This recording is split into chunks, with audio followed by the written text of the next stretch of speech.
Yeah, so 2 years ago, we went from 5 years of custom code to no code on Bubble, and I'm never going back. We have been able to replicate 5 years of custom code in a year, and then in the following year, build incredible new features. And now we're doing $1 million in recurring annual revenue, and the business is doing better than ever. If you're considering no code for your business, you don't want to miss this interview. Today, I talk with Chad Sakonchick, the founder of Better Legal. Better Legal helps new businesses file their formation documents with the state, get their EIN, in addition to several other services. Chad's the first person I've met who's made what some might see as a counterintuitive move from a traditional code stack to no code. And during that process, they crossed $1 million in ARR. It's the threshold so many founders dream of. And if you stick around till the end, you'll hear his advice for anyone who's trying to launch their first app on Bubble. So to kick us off, can you tell us a bit about Better Legal and what problem you solve for your customers?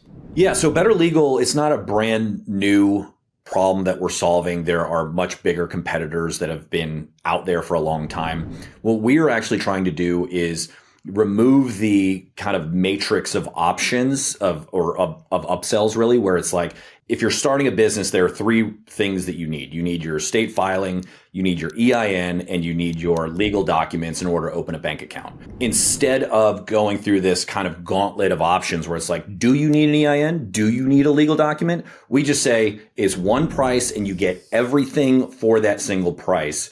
Same speed as the state provides, instead of trying to upsell you a different speed, unless, you know, if you don't pay them the extra $100, it takes 30 business days, which is actually 6 weeks. So what we're trying to do is just make things way simpler and just remove any options that you don't need to think about anyway, because you're already thinking about all this weird stuff you're having to do to run your business. We want to make that as easy as possible for you.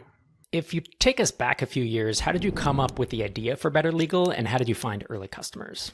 I started with an attorney friend. He left his law firm and he went to be a solo practitioner, and he was trying to get as much business as he could. So he was on UpCounsel and Avo trying to get LLC formations from people, because if he got that business, then he would likely get more business for writing contracts, reviewing contracts, things like that. So it was a good entrance point or a lead magnet for him as an attorney. But he was charging $1,500.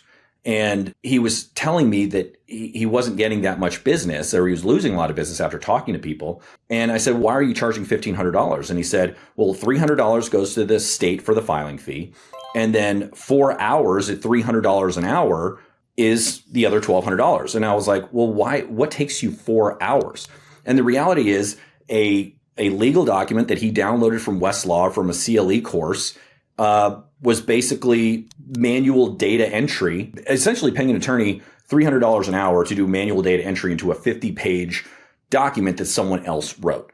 And so I basically told him I could simplify that and automate it. And I built a little process, and it took this 4-hour process down to 10 minutes. And we just started selling it through his law firm solely for an entire year. We sold about 50 of those because he was doing so much business at the $599, including the $300 filing fee, that we realized that we had something. And then we just took some of that money, put it into Google Ads, basically spent $1,200 for 2 sales and got $600 back. And that's when we knew that we had something. And technically, can you give us an idea of how you built Better Legal, including your unusual transition from code to no code? So it was actually no code to no code to code to no code. So there have been 4 major releases of Better Legal internally on our internal app. The first one was just Typeform, Zapier, WebMerge, and Asana. And all of it just kind of cobbled together. The second version replaced Asana with Salesforce.com, where we could basically edit the information before we generated the legal document. The third version was we really wanted to provide a portal. And we couldn't do that with Salesforce, even if we used Heroku. Once you get to 10,000 rows, it's call for pricing. So we were like, well, you know, if we hit any kind of scale, we don't know what Salesforce is going to charge us. So we decided to just build it all on custom code. And we spent 5 years building out this thing on custom code. And then after that, I really just kept butting heads with our front-end developers. Our back-end developers were always awesome, but our front-end developers were just always wanting to go for the new JavaScript framework, refactoring to make it 10 milliseconds or 100 milliseconds faster, all while ignoring actual necessary features that we needed. And so moving to Bubble allowed us to get a developer at the same rate, but work 10 times faster. And so we went from code where we were literally just for an entire year treading water, just trying to keep up with the features that we had already released. And then, packages breaking or the server being overloaded and crashing. And so all of these DevOps things that we felt like we didn't need to worry about, they didn't help us be better at business. They weren't our secret sauce. Being able to go to Bubble where it was everything that we needed, all packaged into a WYSIWYG interface. And let's be honest, no code is just a new term for WYSIWYG, right? So we all use Dreamweaver and all of these types of drag and drop interfaces back 10, 20 years ago. And then everything kind of went to code because the .com boom and everything happened. And so now we're moving back towards drag and drop interfaces where the reality is we already designed registration forms, sign up forms, forgot passwords, logins. All of these things are just elements. And so instead of hand coding this, you have all this packaged in drag and drop and you can make these workflows in a visual way. It really is like moving from a manual loom to an automated loom. And anybody that's not moving in that direction is just going to get left behind, in my opinion. And so it sounds like to summarize the reasons, it's maintainability. So you don't have all this DevOps and all this refactoring having to go on, and then speed of deploying new features. Does that sound about right? Yeah, it took us a few months to duplicate 5 years worth of custom code in Bubble. And then we basically ran them in parallel and just did nightly syncs between the databases. And so we let the team use the new version and then revert to the old version if they needed to. And then we just filled in the gaps because there were a lot of these edge cases, little features that we had forgotten about. So that took another probably 3 to 6 months. And then we just ran the new version, what we call BL4 on Bubble. And then once we stopped getting bug fixes and we didn't have people reverting to the old version, we just sunset the old version. So it took us less than a year to launch everything that we had on custom code, plus replacing Asana. We built our own task management system that worked with our data, that was deeply integrated with our data within Bubble. And then we spent the next year or last year developing completely new features that made us way more productive and just entirely new AI enabled features, new products. So yeah, it was a net win by like 100x. And in terms of revenue, can you give us an idea of where Better Legal stands? Yeah, so we've been doing between $2 and $2.5 million for the past couple of years. But we've really started focusing on our SaaS part of our business, whereas like 2 years ago where we did, about $2.5 million, a vast majority of that was one-time revenue. And now we've kind of flipped it to where it's about 50-50. We've done 1 million ARR in December of 2023. And we're really just accelerating that. And especially with our new AI contract analysis tool, which is usage pricing or subscription pricing, that really is just going to accelerate.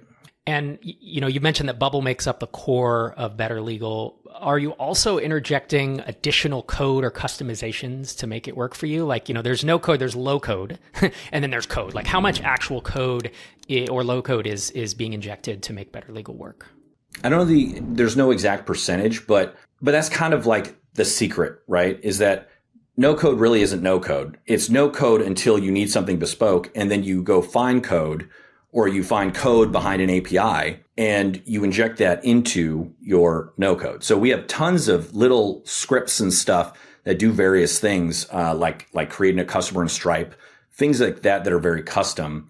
That is like a small part of it. And that's what really makes the business unique. And so I think anybody building on no code is going to get to a certain point, and then you just go find like any amount of code or something custom is just an API away. So like build on no code till you get to a point, and then figure out how to, host some code somewhere and just build your own API, or find someone that built something custom and then call them via an API. And are there any performance or scalability issues that you run into since the migration to Bubble? Not really. At times it's slow, but the fact is Bubble is hosted on AWS anyway. So it's either me and my team building on AWS and trying to do optimizations, or the Bubble team building on AWS and doing the optimizations. And that's something that I feel like I shouldn't have to worry about. So really, by me using Bubble, I'm just outsourcing the AWS optimizations to them and let them worry about it. And then I just pay my usage-based fees. It's a tiered level where I pay X amount. And then if I go over the workload units, I pay overages, just like I would pay AWS if I was running like Lambda or serverless or something like that. Got it. And so you haven't seen any big surprise bills come where you're like, oh my gosh, we 2x'd our bill in a month for overages. No, but we do a lot of testing. I have seen some horror stories where people have accidentally done something. But the simple fact is that you would do that on AWS anyway. We had those issues with AWS where we had $10,000 bill overage than what we are used to paying. And no matter who you use, if you're doing a usage-based model, that is going to happen regardless. How about any hard-won lessons that maybe you'd pass on to developers who have an app that's starting to gain traction and they find themselves a little overwhelmed, keeping up with coding? Like, you've obviously been through this journey for several years across multiple platforms. So what advice would you have? Don't worry about scaling until you have to worry about scaling. So the number one issue that I see, and I've followed Dagobert from Legology for years, and we've talked several times, and he preaches this, and he put it the most elegant way, which is, why are you worried about maintaining 1 million customers or 100,000 concurrent users when you literally don't have a single paying customer? So before you worry about 100 paying customers, worry about the first 10 customers. If you have to worry about scalability issues at 10 customers or 100 customers, that's a fantastic problem. Stop the signups or charge double and then focus on that problem when it becomes a problem. Too many people worry about the what ifs, about what might happen, and then try to solve that problem for the future, when in reality, it's very unlikely it's going to happen. All of these no-code platforms are built on very big infrastructure anyway, and it's their job to help support you. So if you run into any issues, reach out to their team and see about getting help and how you can optimize with tips and tricks versus just worrying about something that probably isn't going to become an issue anyway. In a minute, we'll hear Chad's advice for people who are looking to launch their first app. But first, I want to invite you to MicroConf Remote, which will be focused on early stage SaaS sales. MicroConf Remote is March 12th and 13th. We have 4 keynotes filled with practical, tactical advice on how to improve your sales game. Speakers include Rachel Liao of Fuse Inventory, Craig Hewitt of Castos, Daniel Hebert of Sales MVP, and Sam Howard, who focuses on sales messaging. After the keynotes, we have founder by founder sessions where you'll get to chat with other attendees. Tickets are really inexpensive. It's an online event, and even if you can't attend, videos will be available afterwards. Get your ticket today at microconfremote.com. So if an entrepreneur were to come to you and say, investors are asking us to write code for our app, and we're leaning towards no code, but really undecided, what would you advise them? So I see everywhere this kind of, if you write code, you own it. If you do no code, you don't own it. I'm into the stock market a lot, and I listen to these large Fortune 500 companies. And do you know what I never ever hear a institutional investor ask on an earnings call is, how come you're using Salesforce.com instead of writing your own code? Salesforce.com is the original no-code tool, and it is a $100 billion or $10 billion company, and it produces software for Coca-Cola, Walmart, every huge company, all of our competitors, LegalZoom, Zen Business, that are, have raised hundreds of millions or are worth billions of dollars. Every single one of them uses Salesforce.com. And that costs $125 per user per month, billed annually, and they prefer you to sign a 3-year contract. Then you've got Force.com, which is like $15 per user per month, billed annually.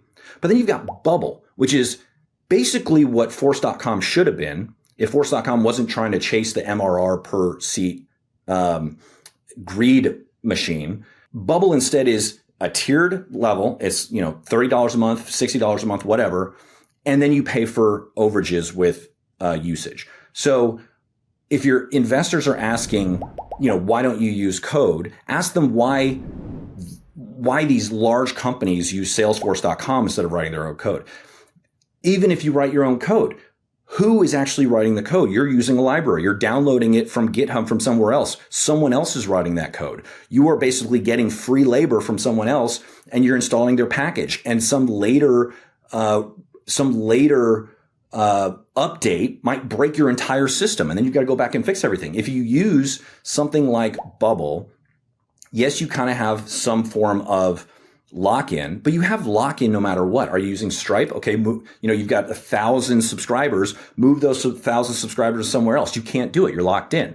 Your internet. Who's providing your internet? You're locked into whoever you're paying for your internet. So there's lock-in no matter what. Pick the most reasonable option that is a high quality, responsible option, and go from there. Chad, thanks so much for joining us on the YouTube channel. Appreciate it. Yeah, my pleasure. Thanks to Chad for joining me and sharing his experience. If you're considering no code for your app, you should watch this video next. Make sure you're subscribed to see more videos like this every single week. Thanks for watching.